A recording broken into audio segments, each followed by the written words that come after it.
ngã su Buddha Bhada Ikava Buddha Bhada Win Turosini Alon Dijare Pia ngã su Quene Kavago Bhada Kavalu Kore Kavalu Suraha Adainda Kala Taku Tishini Mune Patabido Piosure Sagawe Chitabo Yakadinha Yama Mamiebu Pionwe Nide Yada Chite Kudinia Baba Chila Mesoy Yakinga Doji Yeme Hoido de Ringazing Asolution Dito you Chatobosa Madama Kain Mianiri Kasibi Tamo Yaposa Long Kain Eddie Navy Pionwe La Lida Dori Pionlu Trong đống dầu khe đi mía thì thi ổng dòng lê tỏa bì. Ở khu được hả? Tí nia mà nhất sắp giá ye sống mà tìa rồi đi Chàm bó ổng nè Bà vấn chí đi ta mà đi thay nhá để bố cụ đi Chá mà mùi giá xí ổng xuống đấy Tìa đó mà Á thôn này nè Tí sản đà nà mà sẵn đá rồi dây ta Porton la get beat it now. Majama Repuguri do yoga virna. Seva Gudamu can you read Mitananda? Seu nole. Boba Bino Lagero. Pionle Dore look to the swarm of shit. A young thing have Pionle Nida Chibabe. The Miale Magine go chile with Pionluela. Medangere, you are any sabido. Omeni, your lare, you are here. The Pivi Pionlela, Pionlela Sura, the Bawati at the Kube Sura, may Mataja Bopo. Though Pionle Sureniama, a compiona Shidalu, a sopiona leshi, a sopiona arrow. Do you cannot go machine? You cannot go giri, Nandiari. So to the Yokana Gojia, a compound laram ho, the P. Then other Jore Chengas Avido, Luwa, Jasen Lade, Omi or Mudu Yoshi Lade, Pionle Mulu Kor. Then other tea on Luha, Tendide, you look at your arm hapsit. As a Yaudi Nibido, as a Dicani Savi, Harnit Tadaka Lusura. The P. Yoliola, the Suri, David, for Yat. And I left young Jimmy. And I look young Murine. Kawaji Halep, young Nida Pit. A cook you don't need a Kawabi Jiha. The chain do lean up young Dwajara, see the Lube. A chain alone, Jan young Dware Kale. Tigwajiha. You moon little Majan on. Just see the all my website. Now, so my Agata. Helen Yenjirema, you won't need the monks allowed on Machila. Kawaji have young with all my shit. I don't look young with Wabido. Think Aradia, the body, ya. How need young with Oreka, did he have Porton ladder? Erelu did he Porton ladder? Kawaji have me long you should see. A cool for you don't need it. They ban Siari at the planet look your. Ye cheese or a cabacho jibo. Dilu ye jil,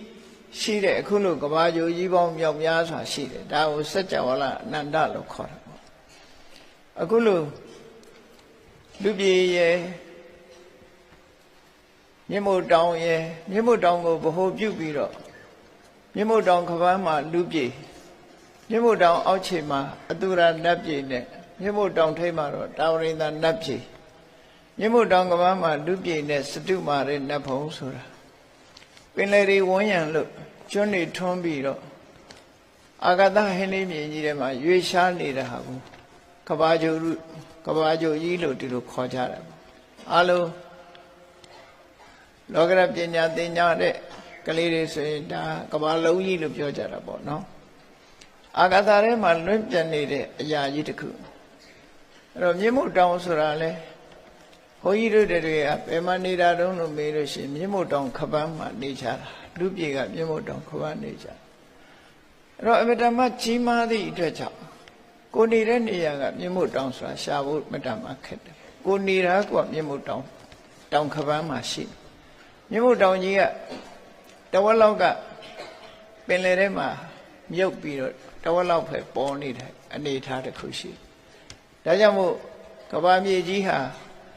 ရှည်ထဲမှာတပိုင်းမြုပ်ပြီးတပိုင်းပေါ်နေတဲ့အရာကြီးသာဖြစ်တယ်အဲ့ဒါလို့အာကာသထဲမှာရှိနေတဲ့ကဘာချိုကြီးထဲမှာကဘာချိုပေါင်းမြောက်များစွာမြမို့တောင်တစ်လုံးနေဆက်ကြဝလာလနေတစင်းလာတစင်းတို့ရဲ့လှက်ပတ်ထွန်းလင်းရာဧရိယာတစ်ခုအဲ့ဒါလို့ဧရိယာတစ်ခုကိုစัจ java လာတစ်ခုအနေနဲ့ဖွဲ့စည်းပြီးတော့ဖော်ပြထားတာဒါစာပေကျမ်းကမှလည်းပဲပါဠိစာပေမှာလည်းဒီလိုပဲဖော်ပြတာဒါကြီးကသင်္ခါရသဘောတရားအရာကြဒီနေ့ကျတော့ပူပြင်းလာပြီး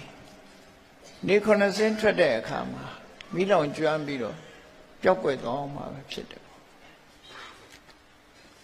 မိလောင်ကျွမ်းပြီးတော့အချိန်ချင်းပျောက်ကွယ်သွားပြီးတဲ့နောက်မှာတစ်ချိန်ကတော့ဘာပေါ်လာတာတုံးဆိုရင်ရှည်ဖြတ်တဲ့ကဘာပေါ်လာမိုးမယမနာမိုးတွေရွာလွန်းတဲ့အခါမှာလဲဒီကဘာမြေကြီးဟာဤပျော်သွားပြီးတော့အရေးဖြစ်ပြီးတော့ပျောက်ကွယ်သွားမှာယမယံခါကျတော့လေဖြစ်တဲ့ကဘာဆိုတာလဲကျုံသေးတယ်လေမုန်တိုင်းကြီးကျယ်တိုက်ပြီးတစ်ခုနဲ့တစ်ခုကဘာကြိုကြီးတွေစัจ java လာကြီးတွေဟာတစ်ခုနဲ့တစ်ခုတိုက်ပြီးတော့အမုံမွားဘဝပြိုကွဲပြီးအမုံမွားဘဝရောက်သွားတဲ့အခါမျိုးကျတော့လေဖြတ်တယ်လို့ခေါ်တယ်အဲ့တော့မီးဖြတ်တဲ့ကဘာရေဖြတ်တဲ့ကဘာလေဖြတ်တဲ့ကဘာလို့တနေ့တစ်ချိန်အလွန်ကြာညောင်းသွားတဲ့အခါမှာ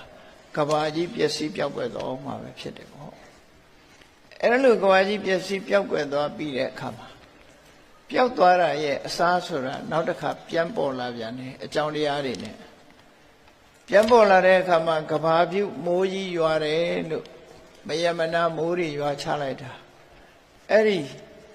အာဂတဟင်းလင်းပြင်ကြီးတစ်ခုလုံးဟာမိုးရေတွေပြည့်သွား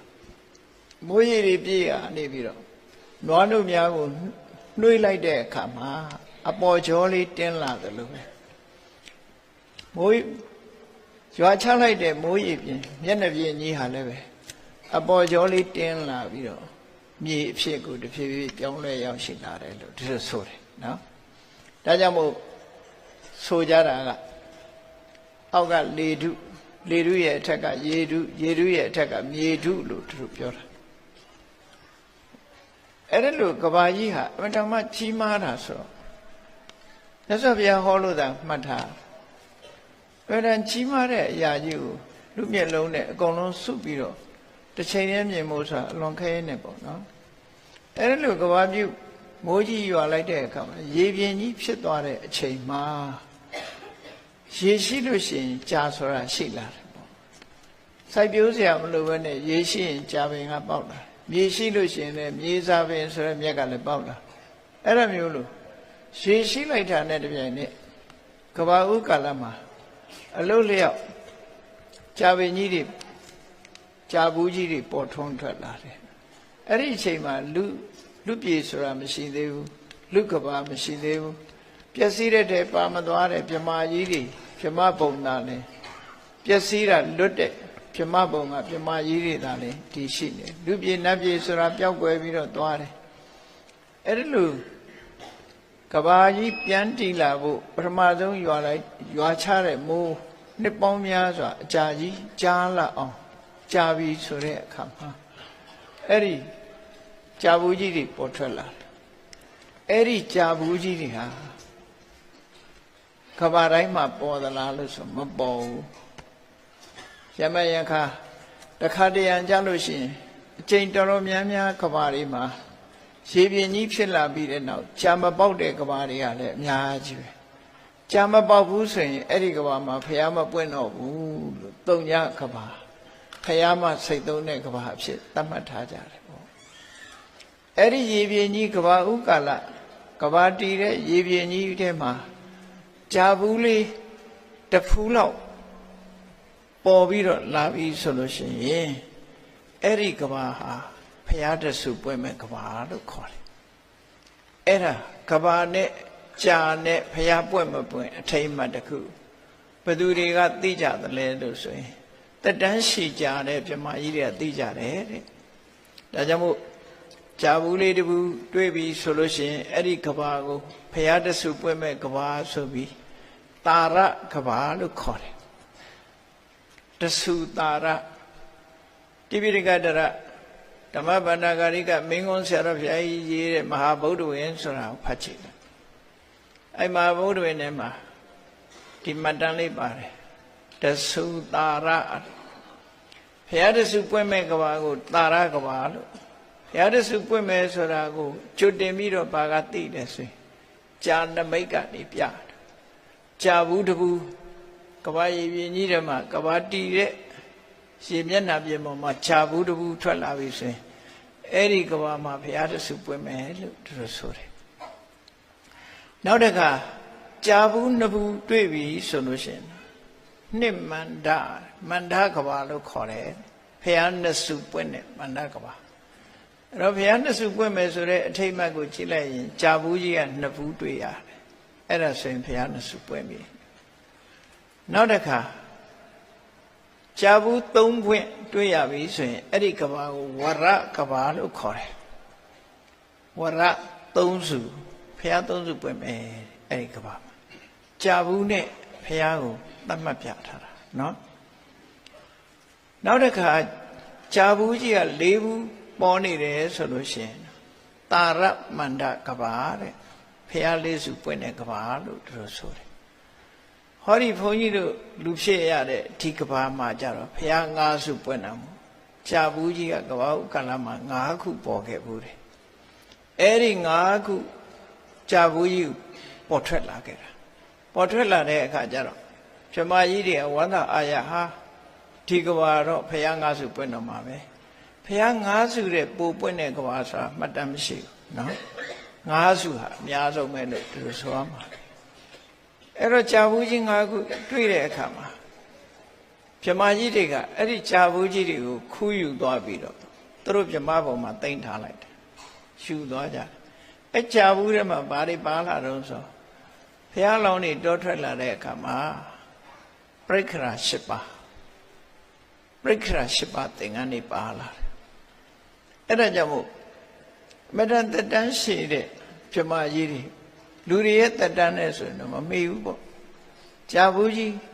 ၅ဘူးကိုခူးယူသွားပြီးတော့ပြမပြေမှာအလှဆင်ထားလိုက်ကြတယ်အဲ့ကြာဘူးကြီးတွေထဲမှာ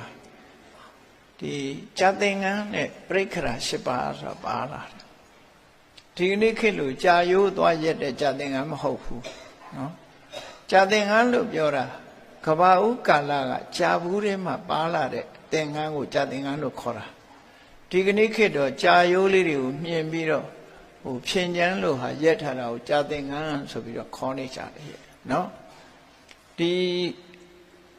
ရသော်ဘုရားလောင်းတောထွက်တဲ့အခါကတ်တဲ့ကြာသင်္ကန်းကအဲ့ဒီကြာသင်္ကန်းမဟုတ်ဘူးအမှန်တမ်းကောင်းတဲ့ကြာဘူးထဲမှာပါလာတဲ့ပရိက္ခရာ၈ပါးသင်္ကန်းမျိုးသားလည်းဖြစ်တယ်ဆိုရောထွေးပြီးမမှတ်ကြနဲ့ပေါ့နော်ကြာရိုးကဖြစ်တဲ့ကြာသင်္ကန်းမဟုတ်ဘူးကြာဘူးတဲ့ကကဘာဥကာလမှာရရှိတဲ့ပရိက္ခရာ၈ပါးကြာသင်္ကန်းလို့ဒီလိုခေါ်တယ်အဲ့တော့ဗာဒကဘာမှာဝန္တာเสียကြာဘူးကြီး၅ဘူးရတော့ပြမကြီးတွေကကောက်ယူသိမ်းထားတယ်သိမ်းထားလို့ဒီကဘာကတော့အကောင်းဆုံးကဘာဖြစ်လို့ဗဒ္ဒကဘာမင်္ဂလာအရှိဆုံးကဘာဗဒ္ဒဆိုတာကောင်းခြင်းမင်္ဂလာဆိုအဓိပ္ပာယ်ရနော်မင်္ဂလာရှိတဲ့ကဘာကြီးဖះ၅စုတောင်ပွင့်တယ်အဲ့ဒီဖះ၅စုတောင်ပွင့်မဲ့ကဘာကြီးထဲမှာဘုန်းကြီးတို့တွေလူလာဖြစ်ကြတယ်လူလာဖြစ်တဲ့အခါမှာပထမဘုရားတို့ကတွေးလိုက်သလားမတွေးလိုက်ဘူးလားလည်းမပြောနိုင်ဘူးပေါ့မတွေးလိုက်ဘူးဆိုရင်လွဲချော်ခဲ့တယ်ဒုတိယဘုရားတို့ကရောဆိုမတွေးလိုက်ဘူးဆိုရင်လွဲချော်ခဲ့ပြန်တတိယဘုရားပွင့်တဲ့ချိန်တုန်းကလည်းလွဲချော်ခဲ့ပြန်စတုထအခုလက်ရှိဂေါရမဘုရားလက်ထက်မှာလည်းတတ်တော်ထရှားမမိလိုက်ဘူးသို့တော့ မြတ်စွာဘုရားရဲ့ဓာတ်တော်မွေတော်တွေဖျားဟောတဲ့တရားတွေအပြည့်စုံကြားနာခွင့်ရနေတော့ဖျားတွေးရလိုက်တယ်လို့ကံကောင်းတယ်လို့ပြောနော်ဖျားကိုဖျားရဲ့အဆုံးအမတရားတော်တွေကိုသိရှိကြားနာခွင့်ကျင့်သုံးလိုက်နာခွင့်တရားအထုတ်ခွင့်တွေရလို့ဂေါရမဗုဒ္ဓကိုတော့မမိလိုက်ဘူးလို့မဆိုရအောင်မိလိုက်တယ်လို့ဒီလိုပြောမှာအဲ့တော့ဒီမိလိုက်တဲ့ဖျားနဲ့ကြုံရဲ့တန်းနဲ့မလိုက်သေးဘူးနောက်ဖျားစောင့်တဲ့လူလည်းရှိကောင်းရှိမှာပေါ့နော်နောက်ဖျားနဲ့လွဲချော်သွားပြန်လဲနောက်ဖျားစောင့်အောင်မှာပေါ့တချို့တော့ပါရမီမပြည့်သေးလို့တို့ကပါရမီနည်းနေသေးလို့ဒီဘဝတော့တရားသူရမှာမဟုတ်ပါဘူးလို့စစ်မတိုက်ခင်ကအရှုံးပေးတဲ့လူမျိုးလို့ပေါ့အဲ့လိုအရှုံးပေးပြီးတော့နေကြတယ်အကယ်၍ကျွတ်တန်းဝင်နေပါတယ်တဏှာကလွတ်ချင်ပါတယ်ဆိုရင်နီလန်းနေအပြည့်စုံရှိတယ်နီလန်းနေအပြည့်စုံသင်ယူပြီးတော့အသက်ဆုံးပြီးတော့ကျိုးပန်းအထုတ်တရားကိုကျင့်သုံးလိုက်နိုင်မယ်ဆိုရင်တော့မြတ်စွာဘုရားကဘယ်လိုဟောထားတော့ဆိုဣမိစသုပ္ပတ္တဘိက္ခုသမ္မာဝိဟရေယောအတုံညောလောကောအရဟံတေဟိအတ္တငါဟောပြောထားတဲ့တရားဓမ္မတိုင်းဟောရိယဟန်တွေကကောင်းကောင်းလိုက်နာကျင့်သုံးကြမယ်ဆိုရင်လောကကြီးမှာယဟန္တာမစိတ်သုံးပါဘူးလို့ဒီလိုဟောခဲ့တယ်နော်ယဟန္တာမစိတ်သုံးဘူးဘာဖြစ်လို့လဲဆိုရင်ယဟန္တာဖြစ်ကြောင်းကျင့်စဉ်ဟာမပြောက်သေးဘူးမပြောက်သေးသည့်အတွက်ကြောင့်လမ်းမပြောက်သေးဘူးလမ်းတော့ရှောင်အောင်လေဒါပေမဲ့တူနဲ့တူမတူဘူးတချို့ကြတော့အမတန်ရှီဝေးတဲ့ခရီးကြီးဖြစ်ကောင်းဖြစ်မယ်တချို့ကြတော့အနီးလေးလည်းဖြစ်ကောင်းဖြစ်သူ့ရဲ့အရေးချင်းအားလျော်စွာဝေးလံတဲ့ခရီးကြီးကိုရှောက်လန်းရတာလည်းဖြစ်မယ်သို့မဟုတ်လို့ရှိရင်လည်းဒီအချိန်တူတူတွင်းနဲ့တရားတို့တရားမြတ်ရသွားနိုင်တယ်အကယ်၍ဆန္ဒရှိပြီဆိုလို့ရှိရင်ကျွတ်တန်းဝင်နိုင်တယ်လို့သူတို့ဆိုတယ်များသောအားဖြင့်လူတွေမှာအရေးချင်းရှိကြပါတယ်တဲ့ဘာကလိုနေတယ်လဲဆိုရင်ဆန္ဒမရှိတာမကျွတ်ချင်သေးဘူးမကျွတ်ချင်သေးတော့ပါရမီချပြီးတော့တိမ်ညပြန်တာပေါ့နော်အဲ့ဒါလို့ဆိုလို့တယ်တို့ဒီဘဝတော့မကျွတ်သေးပါဘူးပါရမီမပြည့်သေးလို့ဆိုပြီးတော့ပြန်ဆောင်ကြတယ်အဲ့ဒီလိုလိုက်ချင်ပြီဆိုရင်တော့လိုက်လို့ရတယ်လို့ဆိုလို့တယ်ပေါ့အဲ့တော့ဘုရားငါးစုပွင့်တဲ့ကဘာမှာ၄စုမြောက်ကိုလာပြီးတော့ဘုန်းကြီးတို့တွေကံကောင်းကြလို့တွေ့ကြတယ်ဒါကြောင့်မို့လို့အခုဒီရကားစတောင်ဒေသမှာတွေ့ဆုံပြီးသားပွင့်တော်မူပြီးသားဘုရား၄စုကိုပူဇော်တဲ့အနေအားဖြင့်မဟာဗတ္တမုနိဗတ္တကမမှာပွင့်တော်မူတဲ့ဘုရား၄စုကိုပူဇော်တဲ့အနေနဲ့တည်ထားကိုးကွယ်တဲ့စိတ်တော်ကြီးဖြစ်တယ်အဲ့ဒါကိုမမေ့မလျော့တို့တွေဟာဂေါရမဗုဒ္ဓလို့ဆိုရဲလက်ရှိတရားဓမ္မတွေအဆုံးအမတွေတည်ရှိနေတဲ့မြတ်စွာဘုရားရဲ့သာသနာတော်နဲ့ကြုံတွေ့ပြီးလူဘဝရောက်နေကြတယ်တို့တွေအကယ်၍ဆန္ဒရှိမယ်ဆိုလို့ရှိရင်တရားသူတရားမြတ်ရနိုင်ပါတယ်ချင်းကြံကြုတ်ကိုအားထုတ်နေမယ်ဆိုရင်စာပေကျမ်းကမှာဘယ်လောက်ထိအောင်အားပေးထားတော့ဆိုလို့ရှိရင်အေးတရားနိလန်းတိုင်းကျင့်နေမမှန်ကန်ကန်သာကျင့်နေ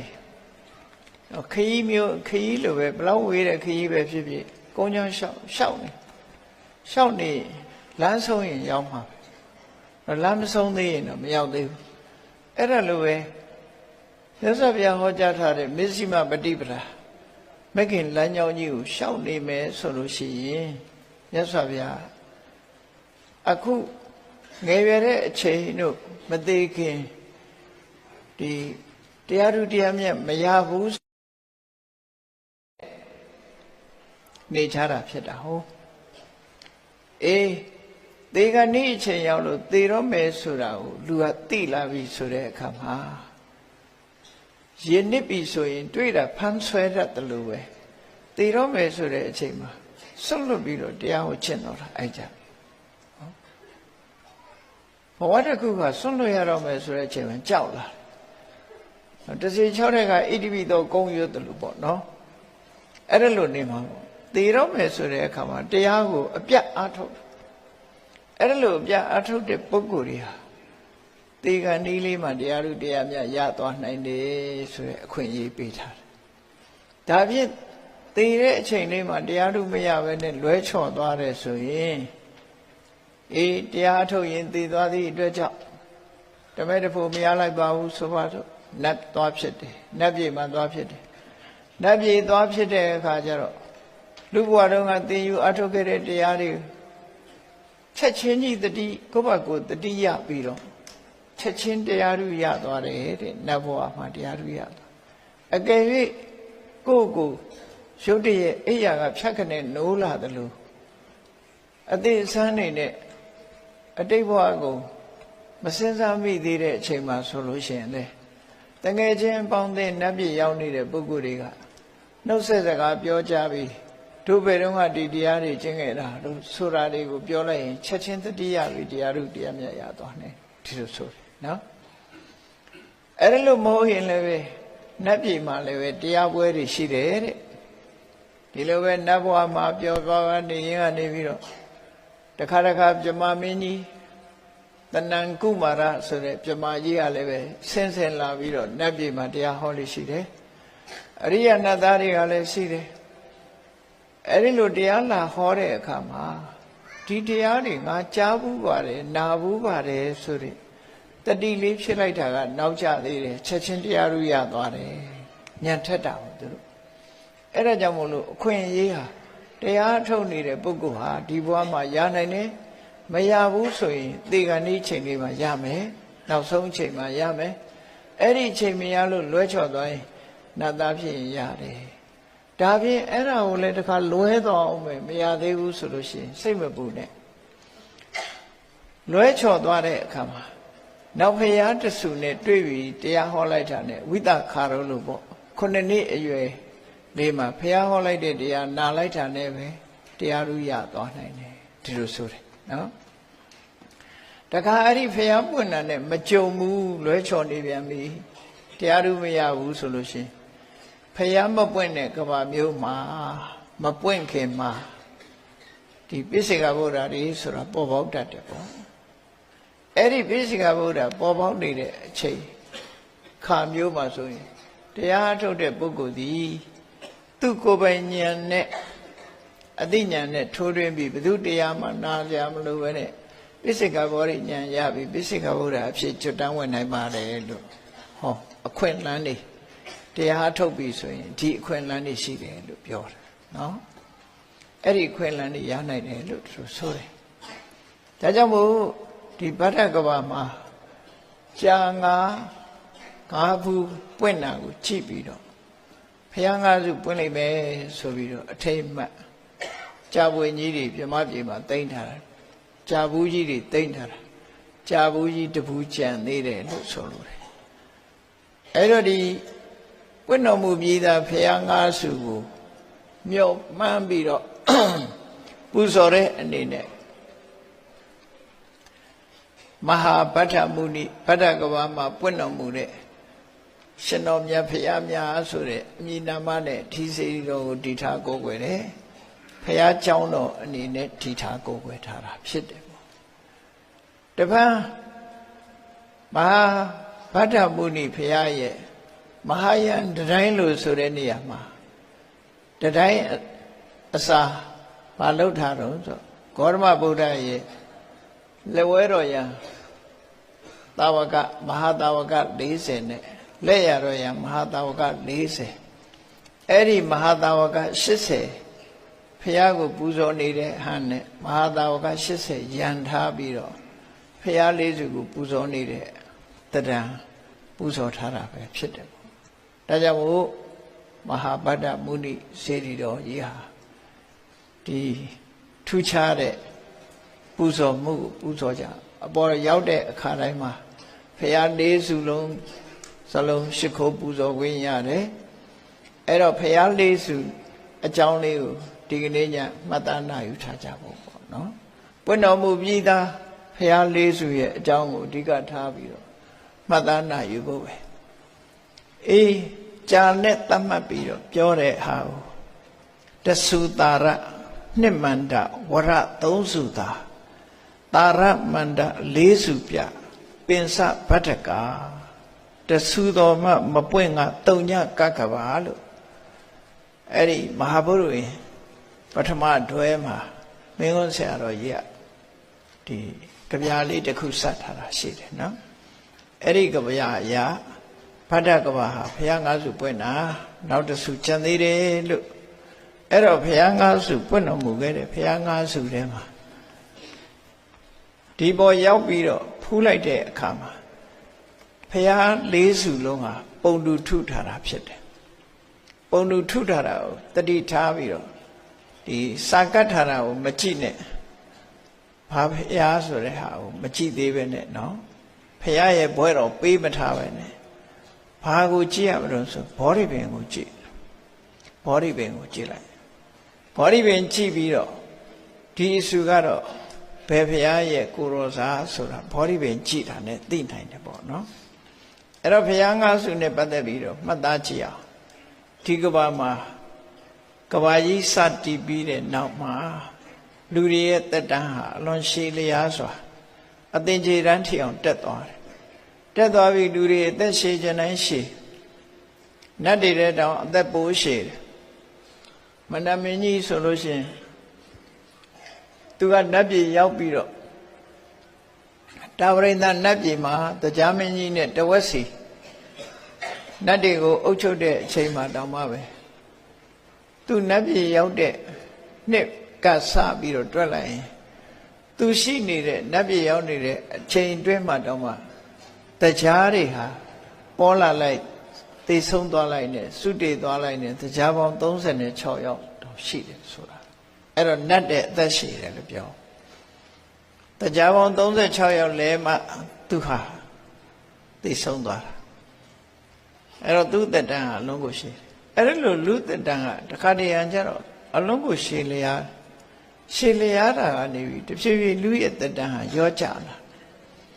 အဲ့လိုရောကျလာလို့တသိန်းတန်းရောက်လာပြီတသိန်းတန်းအောက်ကိုဆင်းလာပြီဆိုတဲ့အချိန်မှာတသိန်းတန်းကနေပြီး100တန်းအတွင်းမှာဖရာတွေပွင့်နေရှိတယ်ဟောဒီဗတ္တကဘာမှာတသိန်းတန်းကနေပြီးတဖြည်းဖြည်းရောကျလာလိုက်တာလူရဲ့သက်တမ်းဟာတသိန်းကနေရောကျလာတာဘယ်ထိအောင်ရောက်တုံးဆိုရင်သက်တမ်း4000ထိအောင်ရောက်လာဘာလို့ဒီအသက်တွေတိုးလာတော့ဆိုမကောင်းမှုဒုစရိုက်တွေလောက်ကြတာမကောင်းမှုဒုစရိုက်တွေလောက်ပါများလို့မကောင်းတဲ့စိတ်ယုတ်တွေစိတ်ပုတ်တွေရှင်တဲ့နှလုံးထဲရောက်လာတဲ့အခါလူရဲ့အသက်တွေဟာတိုးလာတာတဖြည်းဖြည်းတဘာဝကိုကအဲ့လိုတိုးတယ်မကောင်းတဲ့စိတ်တွေမွေးတဲ့အခါကျတော့ဒီလူတွေမိတီပြီးတော့နေရတဲ့အာဟာရနဲ့လူတွေမိတီပြီးတော့နေရတဲ့ယာတိဥထုလူဘဝမှာအသက်ရှင်ဖို့အတွက်ဥထုယာတိနဲ့အစာအာဟာရဒီနှစ်ခုကအရေးကြီးတာအမေကမွေးရုံမွေးပေးလိုက်တာအမေမွေးပေးတဲ့ခန္ဓာကိုယ်ကြီးဟာနေ့ရာထောင်ချီတည်တတ်နေတယ်ဆိုတာဥထုနဲ့အာဟာရကထိန်းသွားတာဖြစ်တယ်ပေါ့တက်တန်းတိုးတဲ့အချိန်မှာလူတွေဟာမကောင်းမှုအကုသိုလ်တွေကများလာတော့တက်တန်းတွေဟာတဖြည်းဖြည်းရော့ဆင်းလာဥထုတွေကလူတွေစားတဲ့အစာအာဟာရသီးနှံတွေပေါ်မှာအစီဩဇာကိုရော့ချသွားစေတတ်တယ်မကောင်းတဲ့ဥထုတွေကြောင့်ဥထုကမကောင်းသည့်အတွက်ကြောင့်ဥထုကဖောက်ပြန်တော့လူတွေဟာမြဲမြံအသက်တိုးလာကြတယ်ဥထုအဲ့ဒီဥထုနဲ့စိုက်ပျိုးထားတဲ့သီးနှံတွေစိုက်ပျိုးတဲ့မြေစီတွေဆိုတာလဲရောကျလာတယ်ဒါကြောင့်မို့စားသုံးရတဲ့သီးနှံတွေကလည်းပဲအစီဩဇာရောနေလာတယ်အဲ့ဒါကြောင့်လူရဲ့တက်တန်းဟာဆုပ်ယုပ်သွားတာလို့သူဆိုတယ်ကံနဲ့မဆိုင်မှုဒီနေရာမှာနော်ဥဒုနဲ့အာဟာရကြောင့်လူတွေရဲ့တက်တန်းဟာတဖြည်းဖြည်းရောကျဆုပ်ယုပ်ပြက်ပြားလာခဲ့တယ်အဲ့တော့လူတွေဟာအသက်4000တန်းရောက်လာ4000တန်းရောက်လာတဲ့အခါမှာကကုတန္တမြတ်စွာဘုရားဒီကဘာမှာပထမဆုံးပွင့်တော်မူတဲ့ကကုတန္တမြတ်စွာဘုရားအလောင်းဟာဘုရားဖြစ်သူရောက်ရှိလာခဲ့တယ်ဒါဖြင့်ကကုတန္တဆိုတဲ့မြတ်စွာဘုရားဘုရားပွဲတော်ကိုလည်းမှန်အောင်ခေါ်နော်ကကုတန္တခုံဆိုတာမပါဘူးနော် တချင်းစက်တဲ့လူတွေကအဲ့ဒီကကုတန်ကုံကောက်ကုတန်လို့လည်းတချို့ကဆိုကြတယ်မဟုတ်ကောက်ကုတန်လည်းမဟုတ်ဘူးနော်ကောက်ကုတန်ကုံနဲ့တချို့ကဆိုတယ်ကကုတန္တကကုတန္တပါဠိစကားကကုတန္တဆိုတဲ့မြတ်စွာဘုရားလူတွေရဲ့အသက်4000တန်းမှာပွင့်ပေါ်လာခဲ့တယ်ဘယ်မြို့မှာမွေးဖွားလဲလို့ဆိုခေမဆိုတဲ့မြို့မှာမွေးဖွားတယ်တဲ့ခမည်းတော်ကအဂိတတပုံနာပြမနာမြို့မှာမွေးတာဖြစ်လို့ခမည်းတော်ကအဂိတတမေတော်ကဝိတာခာတဲ့နော်ဖယားမှန်လို့ရှိရင်လူသားဖြစ်သည့်အတွက်ကြောင့်ခမည်းတော်မေတော်မွေးဖွားရအရာအဲ့တော့ခေမာဆိုတဲ့မြို့မှာအဂိတတနဲ့ဝိတာခာတို့ရဲ့သားအဖြစ်ကကုတန္တဘုရားအလောင်းဟာမွေးဖွားလာခဲ့တာဖြစ်တယ်တောထွက်ပြီးတရားကျင့်တာတရားဓုတရားမြတ်ရတဲ့တစ်ပင်ကတော့ကုတ်ကုတ်ပင်တဲ့ဒီကနေ့ကုတ်ကုတ်ပင်ကိုလူတွေကဘောဓိပင်လို့တော့မသိချတော့ဘူးလေဒီဗဒ္ဒကဘာမှာဘောဓိပင်အဖြစ်ကနေပြီးတော့လျောကျသွားတယ်လို့ပြောမှာဒီကနေ့တော့ထင်းခုတ်ဆိုင်နေချာကုတ်ကုတ်ပင်ကုတ်ကုတ်ပင်မှာကကုတ္တနာမြတ်စွာဘုရားပွင့်တော်မူတယ်ဒါကြောင့်မို့ဘုရားသွားဖူးတဲ့အခါမှာကုတ်ကုတ်ပင်အောက်မှာပွင့်တော်မူတဲ့ဘုရားကကုတ္တနာမြတ်စွာဘုရားတော့တေချာကြည့်ရင်ကုတ်ကုတ်ရွက်တွေ့လိမ့်နော်အဲ့ဒါကကုတ္တနာမြတ်စွာဘုရားတဲ့အဲ့တော့4000တန်းမှာဆိုရင်လူတွေရဲ့အရက်မောင်းကအဲ့ဒီချိန်မှာဘယ်လောက်ရှိတုံးလို့ပြောမယ်ဆိုရင်ဒီကနေ့ခေတ်အတောင်နဲ့လားသူတို့အတောင်နဲ့လားတွက်ကြည့်မယ်ဆိုရင်အတောင်40ရှိတယ်အရက်အမောင်းကရှိခဏခဏပြောမှဆိုရင်လူရဲ့အတောင်နဲ့တွက်လို့ရှိရင်တောင်40အရက်မြင့်တဲ့အသက်ကတော့4000တန်းမှာပေါ့ဘုရားဖြစ်သူရောက်တဲ့အခါမှာတပိသာဝကတွေအစည်းအဝေးသာဝကတဏိပတ္တလို့ဆိုတယ်အစည်းအဝေးမြတ်စွာဘုရားဟာတပိတွေထဲမှာအတော်ဆုံးတပိတွေကိုဧကသာဝကယာဓုပေးတယ်နော်ဘာကြောင့်ဧကသာဝကယာဓုပေးရတော့ဆိုတရားဟောဖို့အလုပ်ဆိုတာအလုပ်တစ်ခုလုပ်ရတယ်အရေးချင်းဟာဗဒ္ဓမအရေးကြီးတယ်ပေါ့အရေးချင်းအသက်နဲ့မဆိုင်ဘူးအရေးချင်းနဲ့ဆိုင်ဒါမို့တရားဓမ္မဟောပြောတဲ့အခါမှာမြတ်စွာဘုရားမဟောနိုင်တဲ့အခါသို့မဟုတ်မအားလတ်တဲ့အခါသို့မဟုတ်မြတ်စွာဘုရားရဲ့ကိုယ်စားဘုရားကဲ့သို့ဘုရားနီးပေးလိုက်တဲ့ဟာကိုဟောပြောပေးနိုင်တဲ့ပုဂ္ဂိုလ်သူပုဂ္ဂိုလ်မြတ်တယ်မြတ်စွာဘုရားတကူကြီးသလိုအတိုင်းအတာတစ်ခုရမြတ်စွာဘုရားလောက်မကြီးတောင်မြတ်စွာဘုရားနိတကူကြီးတဲ့ပုဂ္ဂိုလ်ပညာထက်မြက်တဲ့ပုဂ္ဂိုလ်နဲ့တကူကြီးတဲ့ပုဂ္ဂိုလ်နှစ်ဦးရွေးချယ်ပြီးတော့ဧကသာဝကအမြတ်ဆုံးသာဝကဟာဆိုပြီးတော့ခံထားရတာရှိတယ်ပေါ့နော်တရားဟောတဲ့အခါမှာလဲမြတ်စွာဘုရားကအကျဉ်းချုပ်ဟောလိုက်ရင်သူကရှင်းလင်းပြီးအကျယ်ဟောနိုင်တဲ့စွမ်းရည်တတ်ရှိတယ်ယမယံခါမြတ်စွာဘုရားရဲ့ကိုးစားတကူပြနိုင်တဲ့စွမ်းရည်တတ်တွေရှိတယ်ဒီလိုဆိုလို့အဲ့တော့ပညာနဲ့တကူနဲ့ဘယ်လိုကွာတာတုံးလို့မေးလို့ရှိရင်ပညာသမားကဘာနဲ့တူတော့ဆိုရင်စားနဲ့တူတယ်စားဆိုတာဘယ်စားပွဲတည်းပဲဖြစ်ဖြစ်စားလေးပါမှရတာရှိတယ်စားမပိုင်ပေါ့ပြက်ပြက်ဖြစ်တယ်ဒါပေမဲ့စားကိုမြင်ရလားဆိုမမြင်ဘူးသူကအမြဲတမ်းပုံကွယ်နေတယ်ဟင်းနဲ့ခတ်တယ်စားအလကားရဲရတယ်လို့ရှိမှမရှိတာနော်အိရှင်မတူပြောတာလို့စားဝဲတာထားတယ်စားရတယ်လို့တခါမှမရှိဟင်းခတ်တာနဲ့ကုန်တဲ့ဟုတ်တာစားဆိုတာစားရတာမှမဟုတ်တာဟင်းနဲ့ထဲ့တာနဲ့ပဲကုန်တာဟုတ်အဲ့တော့ပညာရှိဆိုတာစားနဲ့တူတယ်တဲ့သူမပါရင်ဘယ်နေရာမှမကောင်းပေါ့ပြက်ပြက်ချစ်ဖြစ်တယ်အစာအာဟာရအားလုံးပညာမပါလို့ရှိရင်အရာခတ်တဲ့ကပေါ့ပြက်ချစ်ဒါပေမဲ့လို့ तू ကပေါ်လွင်ထင်ရှားသလားလို့ဆိုပညာရှိကမပေါ်လွင်ပြန်မှုတစ်ခါတည်းရကြတယ်တကူရှိတဲ့ပုဂ္ဂိုလ်ကပေါ်လွင်အဲ့တော့ဒီသာသနာမှာဆိုရင်ရှင်သာရိပုတ္တရာတို့ကယမယံခါရှင်မောက္ကလန်လောက်မပေါ်လွင်မှုလေ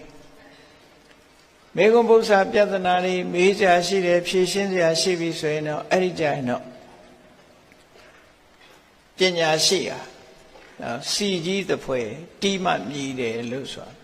ပညာရှိမရှိရမေဂုံထုတ်ကြည့်လိုက်တာနဲ့သူကတော်အကုန်ဖြေနိုင်တယ်လို့ဆိုလို့အဲ့တော့တကူရာဆိုတာသမထကျင့်စဉ်ပေါ်မှာစွမ်းရည်တတ္တိပြေဝတဲ့ပုဂ္ဂိုလ်တွေကတကူရာမှာမြင်မာတယ် တကူရာမြင်မာတဲ့ပုဂ္ဂိုလ်ကတောင်ကြီးနဲ့အလားသဏ္ဍာန်တူတယ်ဘယ်ကနေကြည့်ကြည့်ထီထီကြီးသူ့မြင်နေတာတကူရှိပြီဆိုရင်လူတွေကအသိများတယ်ပေါ့ဒါကြောင့်ပညာရှိကြတော့စားခဲနဲ့ဥပမာပေးပြီးတော့တကူရှင်တွေကြတော့တောင်ကြီးနဲ့ဥပမာပေးထားတာလေးရှိတယ်နော်အဲ့တော့ကကုသနာမြတ်စွာဘုရားတာဝကတဏိပါဒတပိအစည်းအဝေးတွေမှာလုပ်တဲ့အခါမှာတပိတာဝကယဟန္တာပေါင်း4000တက်ရောက်တယ်အဲ့ဒီအစည်းအဝေးမှာအဲ့ဒီ4000နဲ့ကဝိတုရနဲ့သင်္စီဝဝိတုရဆိုတဲ့မထေမြတ်ကိုရှင်သာရိပုတ္တရာတို့ပညာရာလက်ရတော်ယံအက္ခတာဝကသင်္စီဝဆိုတဲ့မထေမြတ်ကိုလက်ဝဲတော်ယံရှင်မောကလန်လို့တကူအရာဣတရက်နဲ့မြတ်စွာဘုရားခံထားတော်မူတယ်ကကုသနာမြတ်စွာဘုရားကိုလှုပ်ကြွေးပြုစုတဲ့ကိုရောရဲ့ဘွဲကတော့ရှင်ဗုဒ္ဓိစာလို့ခေါ်တယ်ဗုဒ္ဓိစာလို့ခေါ်တယ်အဲ့တော့အမျိုးသားတွေသာအစွမ်းထက်သလားဆိုမဟုတ်ဘူးမြတ်စွာဘုရားရဲ့တပည့်တွေထဲမှာလက်ဝဲလက်ရထူးချွန်တဲ့အမျိုးသမီးတွေလည်းရှိတယ်နော်မျိုးသမီးတွေရှိတော့အခတဝိကာလို့ဆိုတဲ့အမျိုးသမီးဘိက္ခုနီထဲမှာတာမာဆိုတဲ့ဘိက္ခုနီမနဲ့စံပါဆိုတဲ့ဘိက္ခုနီမတို့ဟာအထူးချွန်ထက်မြက်ဆုံးတပိတာဝကတာဝိကာနှစ်ဦးဖြစ်တယ်ကကုသန္တမြတ်စွာဘုရားလက်ထက်မှာအဲ့တော့ကကုသန္တမြတ်စွာဘုရားဟာအသက်4000မှာဘုရားရဲ့ထုံးတမ်းစင်လာပေါ့နော်ဂေါရဝမြတ်စွာဘုရားမှာ9ပုံပုံအသက်ကို9ပုံပုံ4ပုံပဲနေတယ်ပြိဋိဘံစာနေဂေါရဝမြတ်စွာဘုရားအသက်100ထမ်း100ပြည့်အောင်မနေဘူး4ပုံပုံတော့9ပုံပုံ4ပုံပဲနေသွားတယ်အဲ့ဒါလိုပဲကကုသန္တမြတ်စွာဘုရားလည်း4ပုံပဲနေထိုင်ပြီးတော့ပြိဋိဘံစံသွားတယ်ပြိဋိဘံစံသွားတာနဲ့ပတ်သက်ပြီးတော့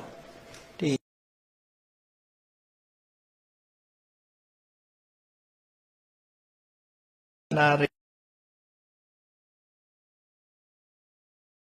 ခါကြီးတဲ့မှာတဲ့အမျိုးသားအမျိုးသမီးအလုံးအတွေ့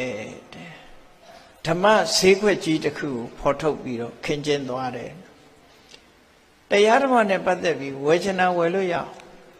လူတွေကတော့ဒီပွဲစည်းဆိုရင်သွားကြတယ်လေပွဲစည်းသွားပြီးတော့ဈေးဝယ်ကြဈေးဝယ်ကြတယ်လို့ကကုသန္တမြတ်စွာဘုရားဓမ္မဈေးခွက်ကြီးဖွင့်လှစ်ပြီးတော့ပေးသွားတယ်အဲ့တော့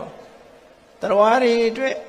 ဘယ်တရားကိုအထုတ်ခြင်းတယ်လဲဘယ်တရားဘယ်လမ်းကြောင်းကနေပြီးနိဗ္ဗာန်သွားခြင်းတယ်ဆိုတဲ့ဓမ္မကျင့်စဉ်မျိုးစုံကိုဟောကြားဆုံးမပြီးတော့နဒိဋ္ဌဝါတိဟနာတံဝနိဗ္ဗုတောသောတတဝကောတိဟနာတာဆိုတာသူဆုံးမထားတဲ့ထူးခြားတဲ့ယဟန္တာတပည့်တွေနဲ့အတူတကွနောက်ဆုံးမှာတော့ချုပ်ငြိမ်းသွားတယ်ဘဝတစ်ခုဟာဆုံးသက်သွားတယ်လို့ဆိုတယ်အဲ့တော့ဒါလည်းတန်ဝေခါရဆရာဒါတော့တကူကြီးမားပြီးတရားဓမ္မတွေဟောပြောသွားတဲ့ကကုသန္တမြတ်စွာဘုရားကြီးဟာနောက်ဆုံးမှာတရားတွေတရားစည်းကွက်ကြီးဖော်ဆောင်ပြီးတော့ပြိဋိဘံဆံသွားပြီလို့ဆိုဒါရင်ပြိဋိဘံဆံတော့ဘယ်မှာဒီမြတ်စွာဘုရားရဲ့စေတီတော်ကိုတည်ထားခဲ့တယ်လဲဆိုကကုတန္တောစိနဝရောခေမာရမမိနေဘုတော်ခေမမြို့ကကျောင်းတိုက်ကြီးမှာပဲပြိဋိဘံဆံနေတဲ့အဲ့ဒီခေမမြို့ကခေမာရမဆိုတဲ့ကျောင်းတိုက်ကြီးမှာပြိဋိဘံဆံတထေဝတ္တထုပဝရောဂါဟုတံနဖမုခတောအဲ့ဒီမှာပဲ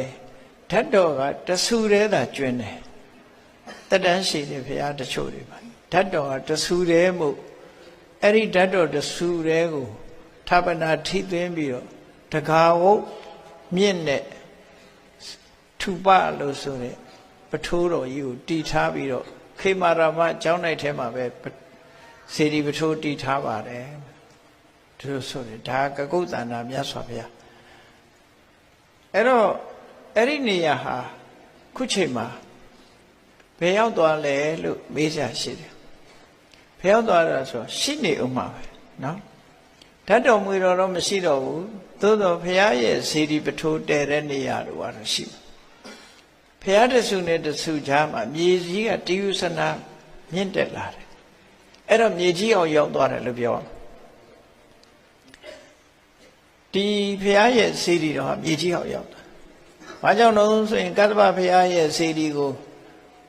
ရွှေစေတီကြီးရှိတဲ့နေရာကိုလယ်သမားတူကရှ िख ိုးဥချနေတာမြတ်စွာဘုရားကြုံတွေ့တဲ့အခါဘာအတွက်ဥချတာလဲလို့ဆိုတဲ့အခါမှာသူတို့ရဲ့ရိုးရာပူဇော်လာတဲ့နတ်ကွန်းရှိလို့ဆိုမဟုတ်ဘူးမြတ်စွာဘုရားဒီနေရာမှာကတ္တဗဘုရားရဲ့ရွှေစေတီရှိတယ်ဆိုပြီးတကူတော်နဲ့ထုတ်ဖော်ပြီးတော့ပြခဲ့ဘူးတယ်ပေါ့မြေကြီးအောင်မြုပ်သွားပြီအဲ့တော့ဒီကကုသန္တမြတ်စွာဘုရားရဲ့စေတီတော်ဟာမြေကြီးအောင်မြုပ်သွားပြီမြုပ်သွားလို့မြေကြီးထဲမှာရှိနိုင်တယ်ပေါ့ဓာတ်တော်ကတော့မရှိတော့ဘူးဘာလို့လဲဆိုရင်ဘုရားတဆူပွင့်နောက်ဘုရားတဆူပွင့်ဓာတ်တော်အကျွင်းကြံဆိုတာမရှိအောင်ရှိနေရင်ဘုရားရှိတယ်ဆိုတဲ့အဓိပ္ပာယ်ရတယ်ဓာတ်တော်တွေအားလုံးဟာနောက်ဆုံးတေဇောရလောင်ပြီးချုပ်ငြိမ်းပြီးတော့သွားတယ်ဟုတ်ပြီဒါကကုသန္တမြတ်စွာဘုရားရဲ့သမိုင်းကြောင်းလေးအချင်းပေါ့နော်သမိုင်းကြောင်းလေးအချင်းနဲ့ဒီလိုတကုဣတိပတ္တိနဲ့ပြည့်စုံပြီးတရားဓမ္မဟောပြီးတတ္တဝါတွေကိုခြေချွတ်သွားတဲ့ဒီမြတ်စွာဘုရားဟာလည်းပြိဋိဘံဆံသွားပြီသင်္ခါရဆိုတာဒီတိုင်းပါပဲဟော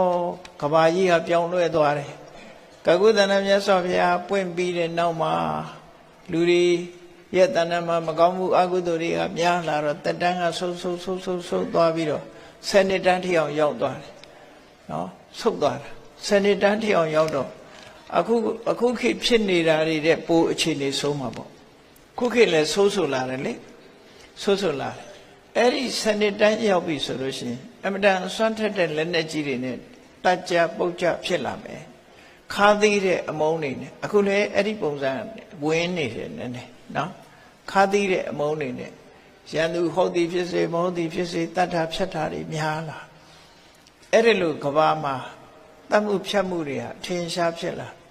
ကဟုသန္တမြတ်စွာဘုရားလက်ထက်မှာအဲ့ဒီလိုတတ်ကြဖြတ်ချက်နဲ့လူသားမျိုးနွယ်တွေဟာကုံတလောဖြစ်သွားတဲ့အခါမှာ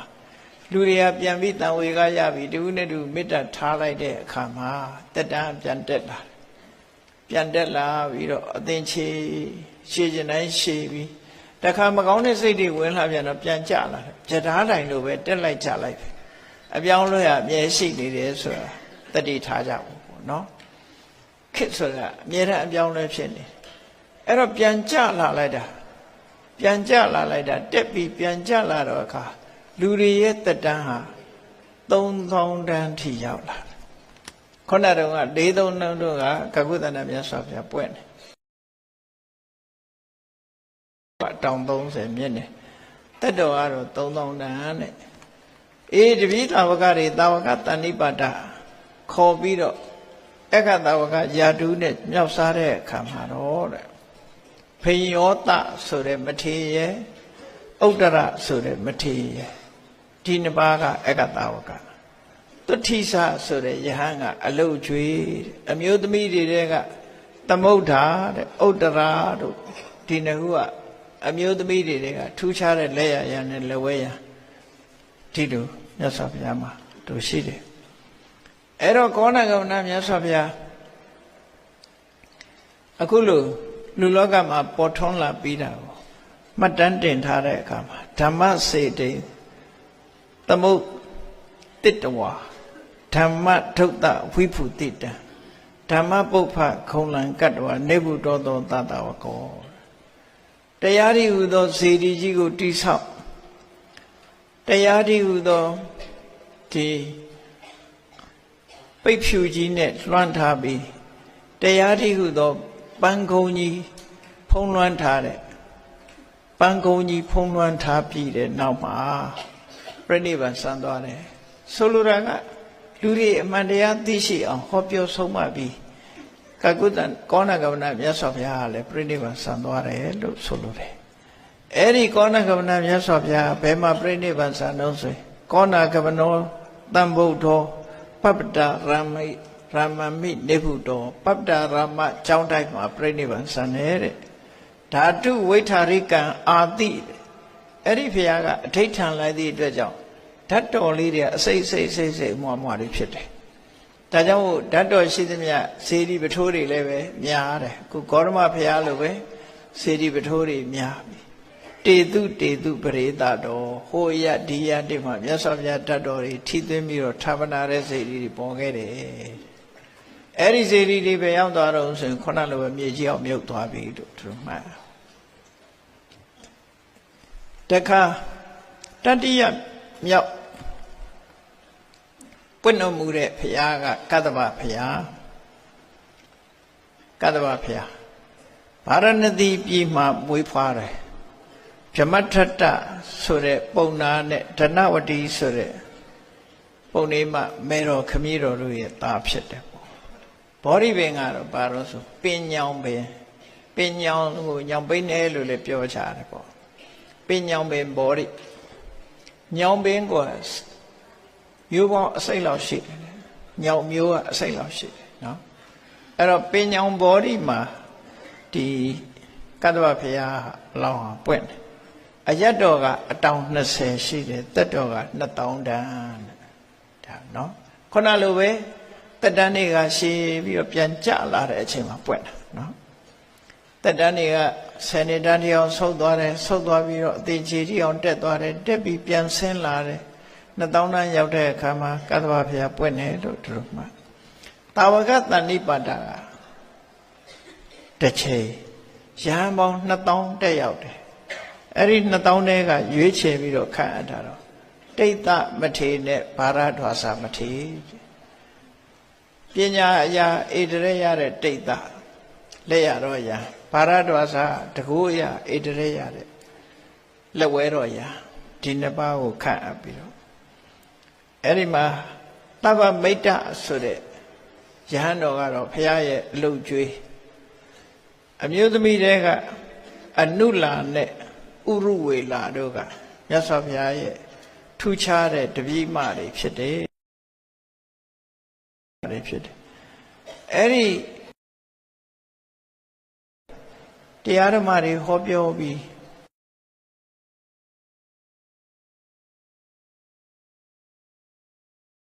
ဘုရားမြတ်စွာဘုရားလက်ထက်မှာလည်းဘုရားလောင်းကကုသန္တမြတ်စွာဘုရားလက်ထက်မှာလည်းကောရမဘုရားလောင်းဟာလူဖြစ်တယ်ကောဏဂမနဘုရားလက်ထက်မှာလည်းပဲကတ္တဝကောရမဘုရားလောင်းဟာလူဖြစ်ခဲ့တယ်ဘုရားနဲ့တွေ့တယ်ဒီကတ္တဝဘုရားလက်ထက်မှာဘုရားလောင်းကဇောတိပါဠဆိုတဲ့လူလင်ဖြစ်တယ်ဇောတိပါဠဖြစ်တဲ့အချိန်မှာနောက်ပွင့်မဲ့သူကဘုရားဖြစ်ပေမဲ့လို့ဘုရားကိုမကြည်ညိုဘူးဘာကြောင့်မကြည်ညိုတာတော့ဆိုတော့သူကပြမနာမျိုးပုံနာမျိုးဆိုတော့ဘုရားကိုမကြည်ညိုသို့တော့ကတ္တဗမြတ်စွာဘုရားရဲ့အမတမလူတွေကရင်းနှီးတဲ့ဥပဒကတက္ကကြီးတယောက်ရှိတယ်သူ့ကိုဂတိကာရအိုရိန္ဒေလို့ခေါ်တယ်ဒီဇလန်းကတတ်တတ်ရှိတယ်နော်ဂတိကာရအိုရိန္ဒေကြီးဆိုတာမျက်မမြင်မိဘနှစ်ပါးကိုလှုပ်ကြွေးနေတာသူကအနာဂါကြီးအဲ့ဒီဂရိကာရကြီးကပဲဗြဟ္မာဖြစ်ပြီးဂေါရမဘုရားပွင့်တဲ့အခါကျဇာသင်္ကန်းလာကထာသူပဲကတ္တဗဘုရားရဲ့တကအနာဂံဥပဒကကြီးအဲ့ဒီတုန်းကဂေါရမဘုရားလောင်ဇောတိပါဠိကိုကတ္တဗဘုရားထံခေါ်တာမရဘူးနောက်ဆုံးကျတော့သပင်ဆွဲပြီးခေါ်တဲ့အတိုင်းအတာထိဖြစ်သွားတယ်ဒါနဲ့လိုက်သွားတော့ကတ္တဗဘုရားရဲ့တရားကိုလည်းနာလဲရရောဇောတိပါဠိဆိုတဲ့ဂေါရမဘုရားလောင်ဟာချက်ချင်းသင်္ကန်းဝတ်သွားတာအိမ်တာမပြန်တော့ချက်ချင်းတရားထုတ်တယ်နော်ရဟန်းဖြစ်သွားဒီလိုဇာလံလေးရှိတယ်အဲ့တော့ကတ္တဗမြတ်စွာဘုရားဟာလည်းနောက်ဆုံးမှကြတော့ဒီသူတော်ကောင်းတရားထွန်းကားအောင်တရားတွေကိုကဲတင်ဆုံးမပြီးတဲ့နောက်မှာတာဝကတွေနဲ့အတူတကွပြိဋိဘံဆံတော်မူသွားတယ်တဲ့ပြိဋိဘံဆံတော့မဟာကတ္တဘောစီနောတတ္ထာတေထဗျာရမမိနေဖူတော်ကတ္တဗမြတ်စွာဘုရားဟာတေထဗျာရမဆိုတဲ့ကျောင်းတိုင်းမှာပြိဋိဘံဆံတယ်တထေဝတ္တထုပဝရောယောစနုပေထမုခတော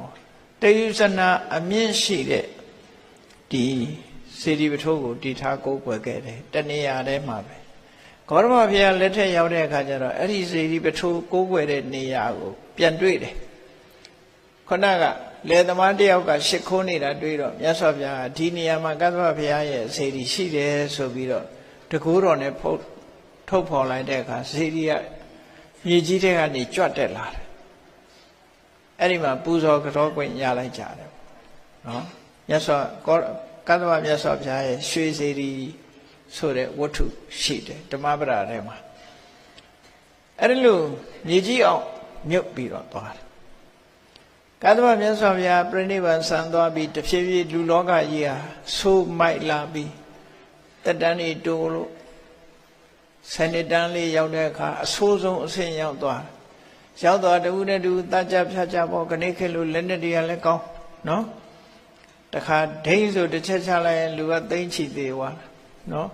အနုဘုံနဲ့ကျဲလိုက်မယ်ဆိုတန်းချီသေးသွားအဲ့ဒါလို့အစွမ်းထက်တဲ့လက်နဲ့ကြီးတွေသုံးချပြီးလူတွေအများကြီးတည်သွားတဲ့အခါလူတွေကပြန်ပြီးတော့တဦးနဲ့တူမေတ္တာတရားတွေထားတတ်လာကြတယ်ဒုက္ခရောက်လာလို့ရှိရင်လူချင်းခင်သွားတတ်တယ်ပေါ့နော်လူချင်းခင်သွားတယ်အဲ့ဒါလို့မဟုတ်ရင်လူတွေဟာတဦးနဲ့တူလောဘဖြစ်ပြီးတာနေပြီးတော့ဒေါသတွေဖြစ်တယ်မကျေမနပ်တွေဖြစ်တယ်လူကြရဲကြနဲ့အဲ့ဒါလို့ဖြစ်တယ်အခုအချိန်မှလည်းကြည့်လေလူတွေကလိုဘမပြေတော့လောဘကကြီးလာကြလောဘကြီးလာတဲ့အခါကျတော့ကိုကသူများစားတယ်လို့သူများသွားတယ်လို့သူများဝဲတယ်လို့မဝဲနိုင်ဘူးဆိုတဲ့အခါဒေါသတွေဖြစ်လာတယ်ငွေကြေးတနာမပြည့်စုံတော့ရှာတယ်ရတဲ့လူတွေကိုရန်လုလာတယ်နောက်ပြန်ဖြစ်လာတယ်လောဘနောက်ဒေါသလိုက်လာတယ်အခုခေတ်အခြေအနေဖြစ်နေတယ်လို့ထိတဲ့ဆိုးတဲ့အခြေအနေမျိုးဖြစ်ပြီးတော့လူတွေဟာနောက်ဆုံးကြတော့သေဆုံးသွားကြတဲ့အခါမှာမေတ္တာတရားထားပြီးလူသက်တမ်းကြီးကပြန်တက်သွားပြန်တယ်ပေါ့တစ်ဆင့်မြေတစ်ဆင့်နှစ်ပေါင်းကြာတဲ့အခါသက်တမ်းဟာအသင်္ချေထိရောက်သွားတယ်အဲ့ဒီကနေတခါပြန်ဆုတ်လာခဲ့တာ1000 တန်းရောက်လဲဘုရားမပွင့်သေးဘူး2000 တန်းရောက်လဲ2000 တန်း1000 တန်း1000 တန်းတယောက်မပွင့်သေးဘူး100 တန်းရောက်တဲ့အခါမှာဂေါရမဘုရားလာပွင့်ရတယ်တို့ဆိုလို့100 တန်းရောက်တဲ့အချိန်ဟာအဆိုးဆုံးအချိန်တော့ရောက်တယ်။ဘာကြောင့်လဲဆိုရင်ဒုစရိုက်တွေဟာ9000 တန်းလောက်မှာလူလောကမှာခဏရှိတဲ့ဒုစရိုက်အားလုံးဟာအသက်9000 တန်းမှာအကုန်ပေါ်ပြီးအကုန်ရောက်သွားတယ်။ဘုန်းကြီးတို့တခါတော့ဟောထားတဲ့ရှင်နေလူသားများရဲ့နိဗ္ဗာန်ကဘာဆိုတာကိုနားကြည့်လိုက်စာအုပ်ဖတ်ကြည့်လိုက်လူတွေဟာတက်တန်းဘယ်ချိန်မှာဘယ်လိုအကုသိုလ်တွေလုပ်ခဲ့ကြတယ်ဆိုတာနော်ဘယ်လိုအကုသိုလ်တွေလုပ်ပြီးဘယ်လိုတက်တန်းတွေဟာရော့ကျသွားတယ်ဆိုတာကိုသိချာမြတ်စွာဘုရားဟောထားတဲ့အတိုင်းဟောထားတာရှိတယ်စက္ကဝတ္တိသုတ်တံလို့ဆိုတာရှိတယ်အဲ့ဒါလို့ဂေါရမဘုရားဖွင့်တဲ့100 တန်းရောက်လာပြီဆိုရင်အဆိုးတွေအလုံးကုန်သွားပြီအကောင်းမကြံသလောက်အဆိုးကုန်အဲ့ဒါကြောင့်မလို့ကလိယုတ်လို့ခေါ်တယ်ဂေါရမဘုရားပွင့်တဲ့အချိန်ခါလောက်ကလိယုကဆိုးရုပ်တဲ့အချိန်ပိုင်းနဲ့ဘယ်လိုဆိုးရုပ်တာကိုဘယ်လိုဥပမာပေးထားတော့ဆိုရင်ဒီ4 ချောင်းတော့စပွဲကြီးနဲ့ဥပမာပေးထားတာ4 ချောင်းတော့စပွဲကြီးဟာခြေတော်4 ချောင်းထောက်နေတဲ့အချိန်မှာဆိုရင်ဒါကတယုတ်လူတွေဟာ4 ပုံလုံးလူကောင်းကြီးပဲအဲ့ဒီခေတ်ရှိခဲ့တယ်အဲ့4 ပုံနဲ့ကတပုံကတရားပြက်လာပြီး3 ပုံပဲကောင်းလို့ရှိရင်စပွဲကြီးကခြေတော်တစ်ချောင်းကျိုးလာတာနဲ့တူတယ်လှုပ်လာခြေတော်တစ်ချောင်းကျိုးတရိတာယုတ်လို့ခေါ်တယ်နောက်တစ်ခါခြေတော်2 ချောင်းကျိုးသွားတော့2 ချောင်းပဲအကောင်းကြတယ်အဲ့ကြစပွဲကြီးကဆောင်းသွားပြီဆောင်းသွားတယ်လို့လူလောကကြီးကဆောင်းနေအဲ့ဒီလိုဆောင်းတာကြတော့ဒွါပရယုတ်လို့ခေါ်တယ်နောက်တစ်ခါ1 ချောင်းထပ်ကျိုးလိုက်တဲ့အခါခြေတော်1 ချောင်းပဲရှိတော့တယ်ဘလို့နေပဲဆိုတာစဉ်းစားကြည့်4 ချောင်းတော့စပွဲကြီးမှာ3 ချောင်းကျိုးသွားပြီ1 ချောင်းပဲကျန်တယ်1 ချောင်းနဲ့ထောက်နေတဲ့အချိန်ဟာငြိမ်သက်မှုလုံးဝမရှိတော့ဂေါရမဘုရားပွင့်တာအဲ့ဒီ1 ချောင်းတော့အချိန်မှာပွင့်အဲ့ဒါကိုကလိယုတ်လို့ခေါ်တယ်1 ချောင်းဆိုတာအဓိပ္ပာယ်ကတော့လူ4 ပုံပုံလိုက်လို့ရှိရင်3 ပုံကလူဆိုးရုပ်တဲ့လူတွေဖြစ်ပြီး1 ပုံပဲလူကောင်းကြနော်အဲ့ဒီ1 ပုံအကြံလေးနဲ့ဂေါရမမြတ်စွာဘုရားလောကကြီးမှာပွင့်ရတာဒါကြောင့်မို့စာပေကျမ်းဂန်ရေးသားတဲ့တီကာကျမ်းတွေရေးတဲ့ဆရာကြီးတွေကရေးထားတာရှိတယ်ကပ္ပကတ္တာယေကလိယုခေဗုဒ္ဓပါတော်ဟောမဣစရိယဒါလို့ဆိုးတဲ့ကဘာကြီးမှာဘုရားပွင့်လာတာသိအမှုကောင်းတယ်တဲ့ဟုတ္တမောဝမစ္စေဇာတံ သမုဒိတမကရန္တမရဝိန္ဒာဘာနဲ့ဥပမာတူတော့ဆိုရေမိဘုံကြီးတွေကဂျာပန်ကြီးပွင့်လာတယ်လို့ပါပဲတဲ့မိဘုံကဘလို့လို့ဂျာပန်ပွင့်ပါနော်ဂျာဆိုတာရေတွေကပွင့်တာအဲ့တော့ဂေါရမဘုရားပွင့်လာတာဟာမိတွေကဂျာပန်ကြီးပဲလို့ဒီလိုဆိုတာတင်စားပြီးတော့ပြောတာရေတွေကဂျာပန်မဟုတ်ဘူးမိဘုံတွေကပေါ်လာတဲ့ဂျာပန်လို့ဒီလိုတင်စားပြီးတော့ပြောလို့ရှိကြတယ်အဲ့လိုအဆိုးရုပ်တဲ့အချိန်ပိုင်းမှာဂေါရမမြတ်စွာဘုရားဘလောက်အလုံးလုံးရတယ်ဆိုတော့လောကသားတို့အတွက်မြတ်ဗုဒ္ဓရဲ့ကြိုးပမ်းချက်ဆိုတဲ့တရားကိုနားကြည့်လိုက်ဂေါရမဘုရားနေမနာညမနာဘလောက်အလုံးလုံးပြီးကြိုးစားပြီးတရားဟောခဲ့တယ်ဒီလိုကြိုးစားဟောရတဲ့နဲ့တောင်းမှပဲလူတွေကဟိုရင်မဖြစ်ကြဘူးနော်ဆိုးမြဲဆိုးလာကြဒီလိုဆိုလို့ရတယ်ပေါ့အေးမြတ်စွာဘုရားသာသနာတော်ကြုံတွေ့လာလို့သာလူလောကကြီးဟာအနည်းငယ်တန့်သွားတာဖြစ်တယ်ပေါ့အားလုံးသိတဲ့အတိုင်းဂေါရမဗုဒ္ဓဟာကပိလဝတ္ထုမြို့မှာသုတ္တရဏမင်းကြီးနဲ့မေရောမာယာတို့ကမွေးဖွားလာတဲ့သားဖြစ်တယ်နော်แต่29နှစ်မှာတောထွက်ပြီးတော့တရားကျင့်တယ်တရားဓုတရားမြတ်ရတာဘောဓိပင်အတ္တထဆိုတဲ့ကြောင့်ဗုဒ္ဓဟေပင်အောက်မှာတရားဓုတရားမြတ်ရတယ်ဒီကနေ့ဘောဓိပင်နော်အရတ္တောက78တောင်ပဲရှိတယ်နော်78တောင်ရှိတယ်တက်တော်ကြတော့တရားတန်း80ပဲတက်တော်နေရတယ်လို့ဂေါရမဗုဒ္ဓရဲ့တက်တော်ဟာအဲ့ဒီ80ပဲအဲ့လိုမြတ်စွာဘုရားကိုယ်တိုင်ကဒီအကြောင်းတွေကိုဟောပြောပြီးတဲ့အခါမှာဒီရဟန်းတော်တွေကိုဒီဗုဒ္ဓဝိညာဉ်အကြောင်းတွေကိုဟောပြီးတဲ့အခါမှာမြတ်စွာဘုရားဗာပြောတော့ထပယိတဝါနဓမ္မုတ်ကံပစ္စိမံသနဘောဓနာငါမရှိတဲ့နောက်မှာတဲ့လူတွေငါမရှိမှဖြစ်ပေါ်လာကြတဲ့လူတွေနတ်တွေသိရှိနားလည်ဖို့ရအတွက်ငါဓမ္မမီးရှူးကြီးကိုထွန်းထားခဲ့မယ်သာသနာကိုထွန်းထားခဲ့တာပြောတာနော်ဓမ္မအယောင်ကြီးကိုငါမရှိတဲ့နောက်မှလူဖြစ်လာကြမဲ့ပုဂ္ဂိုလ်တွေအတွက်ဓမ္မမီးရှူးကြီးကိုမီးရှူးတစ်ဆောင်ကြီးကိုငါထွန်းညှိထားခဲ့မယ်ထွန်းညှိထားခဲ့မယ်ငါလည်းပဲမကြခင်ပြိဋိဘံဆံရမယ်လို့ဒီဘုရားဝင်အကြောင်းတွေကိုဟောပြောပြီးတော့ဂေါရမမြတ်စွာဘုရားတို့ပြောသွားတာထပယိတဝါနဓမ္မုတ်ကံဓမ္မုတ်ကံဓမ္မမီးရှူးတိုင်းကြီးကိုထပယိတဝါနအလင်းပေးဖို့တည်ထိုင်ထားပြီးတဲ့နောက်မှာဒီလိုတိတ်ပဲပစ္စည်းမံဇနဘောဓနာနောင်လူနောင်သားဖြစ်ပေါ်လာမဲ့ပုဂ္ဂိုလ်တွေကိုအသိဉာဏ်ပေးဖို့အတွက်အလင်းရောင်ပေးဖို့အတွက်မိရှုတိုင်းကြီးကိုငါထွန်းထားခဲ့မယ်အခုမြတ်စွာဘုရားရဲ့အဆုံးအမတရားတော်တွေဟာမိရှုတိုင်းကြီးတွေပဲဒီတရားတွေကိုနာယူပြီးတဲ့အခါမှာကုသိုလ်အကုသိုလ်လောက်ကောင်းတာနဲ့မလောက်ကောင်းတာခွဲခြားသိတယ်ဒီလောကအပြစ်ရှိတယ်ဒီလောကအပြစ်မရှိဘူးဆိုတာခွဲခြားသိတယ်မြတ်စွာဘုရားရဲ့ကျေးဇူးတရားတွေအလုံးများမိရှုတစောင်အလင်းရောင်ကြီးထဲမှာနေလို့သာဘုန်းကြီးတို့တွေဟာဒါကလောက်ကောင်းတယ်ဒါမလောက်ကောင်းဘူးဒါကကုသိုလ်ဒါအကုသိုလ်ဆိုခွဲခြားသိနိုင်တာဖြစ်တယ်ပေါ့အဲ့ဒါလို့လုပ်ပြီးတော့မြတ်စွာဘုရားပြိဋိဘံဆံသွားတယ်တက်တော်80ရွယ်မှာအဲ့ဒီမြတ်စွာဘုရားတော့အခုဒီဘုရားပြိဋိဘံဆံပြီးတဲ့အခါမှာ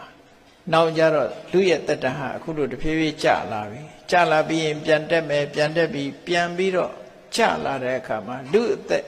8000တန်းမှာအရိမတေယဆိုရယ်မြတ်စွာဘုရားပွင့်တော်မူမှာဖြစ်တယ်